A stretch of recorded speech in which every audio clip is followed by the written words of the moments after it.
Ahora ya estamos con invitado a nuestros estudios, nos visita el licenciado Federico Rabino.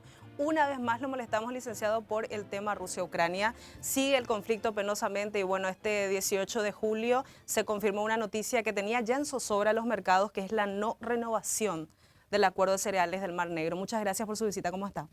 Hola Silvia, ¿qué tal? ¿Cómo estás? No, muchas gracias a vos por la invitación de siempre y un saludo a toda tu teleaudiencia. Bueno, ¿qué pasó? Finalmente, teníamos las amenazas, licenciado, ya lo que fue, inclusive ya había sido renovado antes, todos de alguna manera el mercado estaba mirando y esperando qué iba a hacer Rusia. ¿Qué pasó allí? ¿Cómo se dio primeramente la comunicación? Y bueno, ¿qué es lo que usted está viendo ya en estas primeras semanas? Primera semana, pues 18 de julio fue, Sí. como consecuencia de la no renovación del acuerdo. Esta situación se da desde el año pasado, desde prácticamente el momento en que se firma esta iniciativa de granos del Mar Negro, empezaron las amenazas con relación a cuánto iba a ser realmente la duración del mismo, ¿no? Empezamos con que se iba a extender hasta diciembre, después se extendió hasta marzo, después dijeron que iban a extender hasta junio, lo cumplieron y ahora, como bien mencionaste, a partir del 18 de julio ya dijeron absolutamente no va a haber una renovación.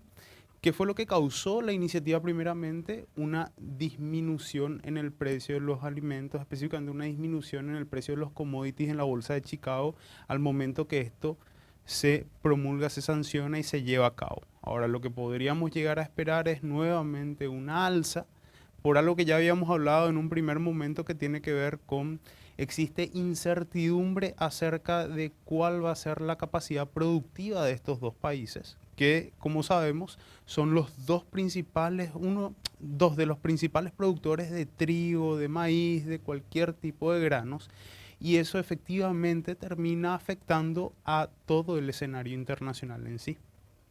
Bueno, hablaban desde Rusia de que ellos no vieron en este año, vamos a decirle, que tuvieron de implementación del acuerdo de cereales ningún beneficio para su país. Lo que hay que tener en cuenta es que este tipo de instrumentos se suele utilizar como armas de persuasión, de disuasión, y que también tenemos que tener en consideración es que en la política exterior de cualquier país, ese país siempre va a buscar obtener las mayores ventajas y de cumplir con sus objetivos. Con relación a las exportaciones de trigo ruso, por ejemplo, los datos indican lo contrario. Los datos indican que se duplicaron, a diferencia de lo que ocurrió con las exportaciones de trigo ucraniano, por ejemplo. Otra de las situaciones que mencionaban ellos está más relacionada con esa suspensión que había tenido el Banco Agrícola de Rusia, por ejemplo, de recibir transferencias o de ser expulsados básicamente de lo que vendría el sistema internacional de conexiones bancarias y de transferencias, más conocido como el SWIFT. Entonces, mientras que ellos no vean que sus objetivos como Estado vayan siendo cumplidos con lo que ellos especulan, entonces es evidente que van a salir a decir que no fue beneficioso para Rusia, no pudimos cumplir con nuestros objetivos, pero por eso, como en algún momento te comenté fuera de cámara, no es un no rotundo, no hay que tomarlo como un no rotundo, sino que esto puede llegar a cambiar, no nos debe sorprender porque de eso se trata. El ámbito internacional es muy incierto, es muy dinámico, y al suceder ese tipo de situaciones, entonces lo que ocurre es que un no puede volverse un sí y un sí puede volverse un no. La manifestación de preocupación desde Naciones Unidas, ya desde las amenazas y después cuando hace la comunicación oficial el 17 de julio, la embajada rusa también a Ucrania directamente, es el hambre que puede llegar a generar. Directamente habla de hambre, no está hablando de que haya una disminución, dice que hay peligro, principalmente para algunas zonas de África que estos dos países proveen. ¿Cuáles son los números que se están viendo hasta ahora y qué tanto realmente tenemos que preocuparnos, vamos a decirlo, por esa situación, por el hecho de que no salga más grano, en este caso de Ucrania, porque Ucrania es el que tiene problemas para sacar? Exactamente, es Ucrania. Lo que dice el Programa Mundial para Alimentos, que es básicamente las organizaciones, la FAO de las Organizaciones Unidas, ellos habían establecido que actualmente existen como unas 83.000 personas de dos países específicamente, de Somalia y de Sudán del Sur, que ya se encuentran en un estado de catástrofe.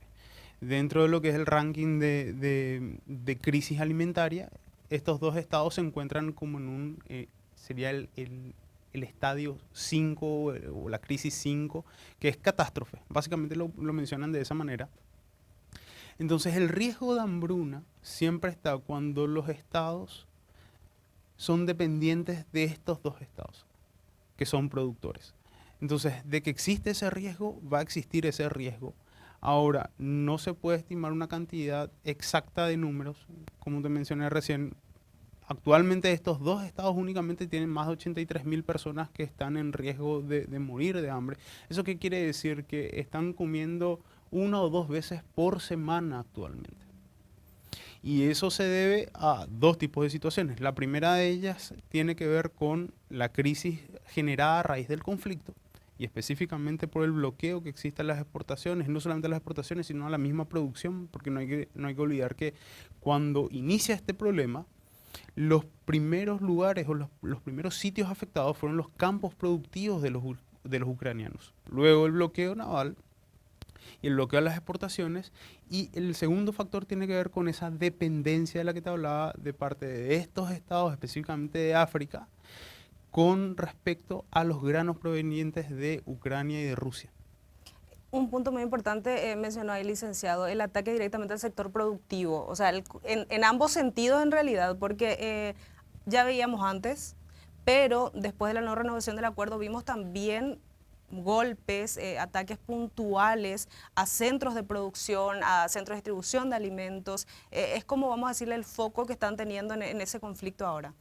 Son cuestiones estratégicas de los conflictos modernos. Los conflictos modernos tratan de atacar aquellos puntos estratégicos de desarrollo de los estados, y Ucrania, al ser un país agroexportador también, uno de sus principales centros estratégicos o puntos estratégicos en los cuales se debería haber atacado, si seguimos una lógica militar de ataque, tendrían que ser los campos productivos. ¿Qué crea eso? Que se genere una situación de caos interna dentro del Estado que obligue, que los propios ciudadanos de ese Estado obligue a sus gobernantes a satisfacer las necesidades y los objetivos del Estado beligerante, que en este caso es Rusia.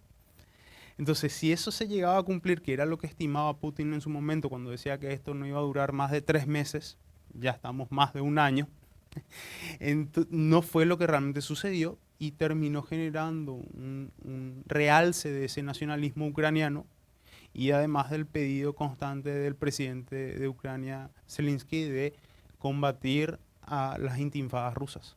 Hablando del impacto en producción directamente y en el mercado, que es lo que estamos tratando acá, ya mencionaba usted, licenciado, el impacto en el mercado de Chicago, ¿no? En los precios de materias primas, algo que nos afecta directamente como Paraguay, uno de los principales productores y exportadores, ¿no?, de alimentos en el mundo. También estamos viendo el involucramiento de otros países en los sistemas productivos de ambos. Veía, por ejemplo, en la última semana que el Departamento de Agricultura de Estados Unidos ya confirmaba un apoyo en insumos, en maquinarias, en lo que necesita Ucrania para producir alimentos. Acá tenemos que tener en cuenta otros factores. O sea, ¿por qué Estados Unidos realiza ese apoyo?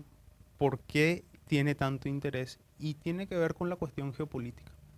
Acá nosotros, si se le da vía libre a Rusia, eso quiere decir que el propio Estado ruso no va a saber hasta dónde parar. O sea, no va a tener límites en cuanto a ahora quiero volver a ocupar Polonia porque en algún momento fue parte de la Unión Soviética, porque eso fue lo que había dicho Putin en su momento.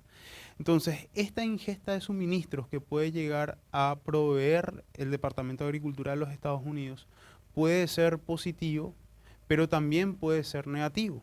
Puede ser positivo para los propios productores, pero puede ser negativo desde el punto de vista geopolítico, en el sentido que puede exacerbar al gobierno ruso a cometer mayores ataques a territorio ucraniano. Y puntualmente a los centros de producción. Y especialmente a los centros de producción, exactamente. En ambos casos, tanto Ucrania como Rusia, ya estamos hablando de que ambos son jugadores muy importantes en el mercado de alimentos. También hay una preocupación que surgió desde antes de que estallara el conflicto, que tiene que ver con la provisión de insumos que ambos hacen y puntualmente hace Rusia, ¿no?, entre otros de fertilizantes. a nuestra región, directamente a Sí. Sudamérica, ¿no? Bueno, justamente una de las situaciones que Rusia mencionaba para la no renovación de esta iniciativa tenía que ver con un bloqueo que existía, un bloqueo, un supuesto bloqueo que existe a la exportación de los fertilizantes, que ellos son uno de los principales productores a nivel internacional, y que de vuelta eso termina afectando a la economía rusa. ¿Por qué? Tenemos dos situaciones. La primera que te había mencionado, la expulsión del código SWIFT por parte de los bancos rusos, específicamente del Banco Agrícola de Rusia. Y el segundo, si le sumamos a ello que no pueden exportar libremente o que se encuentran bloqueados por situaciones burocráticas del sistema mismo que se genera como bloqueo a esta situación de conflicto que existe, eso genera automáticamente que el Estado ruso diga, yo no estoy viendo que mis objetivos estén siendo cumplidos, que mis productos estén siendo posicionados en los estados en los que ya estaban siendo posicionados, por ejemplo el nuestro.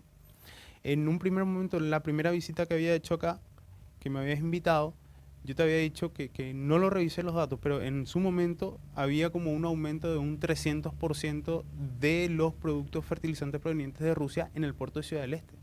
Había un aumento de más del 120% que se registraba en los puertos de Villeta, de Cacupemí. Entonces, esto genera, porque es todo en cadena, esto genera que automáticamente puedan aumentar los precios nuevamente, los costos de producción de alimentos en nuestro país y por ende va a tener que aumentar el precio de venta de esos productos. Ahora, nosotros podemos pensar, si los precios aumentan, nosotros que no estamos en conflicto, ¿nos podría favorecer? Sí, pero eso tiene que ver en cuánto se encuentra la capacidad productiva del país como para poder satisfacer las necesidades de los mercados que eran dependientes de los productos de Rusia y de Ucrania. Y nos toca otra vez ver también si es que vamos a conseguir o no, Exactamente. si es que vamos a acceder o no a esos insumos. ¿A qué le prestamos atención en este momento desde Paraguay? Como jugador del mercado internacional, productor, exportador de alimentos, ¿a qué le prestamos atención puntualmente entre, bueno, obviamente estamos mirando el conflicto, ¿no? Pero entre todos los factores que se están desarrollando allí en esa zona del Mar Negro?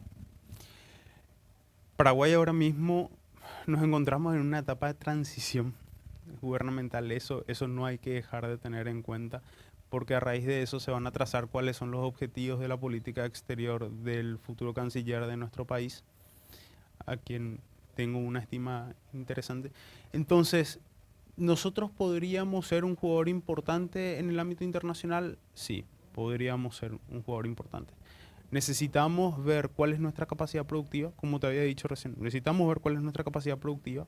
Necesitamos observar si podemos cumplir con los requerimientos internacionales de suministro de alimentos y, por sobre todo, tratar de conseguir los fertilizantes, si no es vía Rusia, ver otros socios comerciales que nos puedan satisfacer de esa necesidad, porque al fin y al cabo es una necesidad para el productor.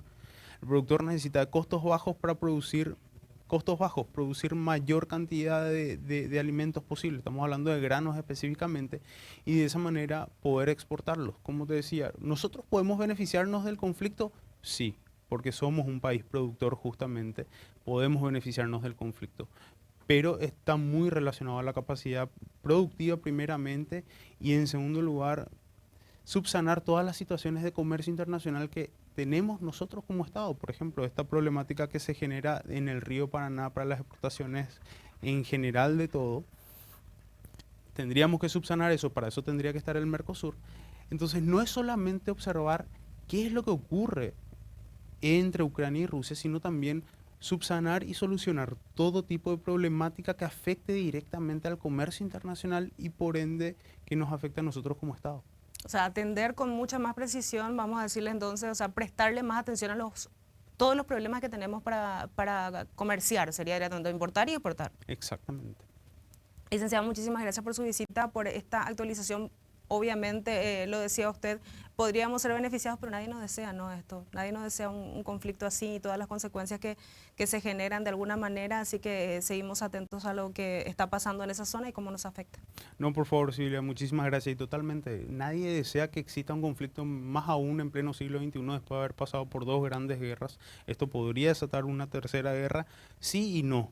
siempre eso está en la balanza, hay que tener en cuenta de que de eso se trata el escenario internacional, es constantemente incertidumbre y hay que estar atento a, como vos mencionabas, a aquellos pequeños factores que pueden o no modificar el curso de acción de cómo se van realizando las cosas hasta el momento.